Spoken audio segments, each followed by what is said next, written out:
launch of Onesie. I just want to say na gagawin namin yung best namin as a team para talagang magawa or mag-arrive kami dun sa kung ano yung vision ng Onesie and ng SB19. So, maraming salamat sa supportan nyo. Alam ko na sa supportahan nyo rin ang Onesie.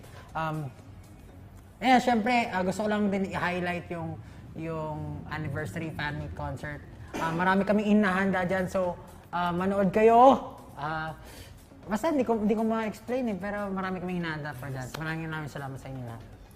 So wait lang, akala kasi nila pre-recorded daw tayo. Malinis daw masyado. Ang alin Malinis ba yun? Kami? Mukha daw kaming malinis. Pasensya na guys kung madumi kami ah.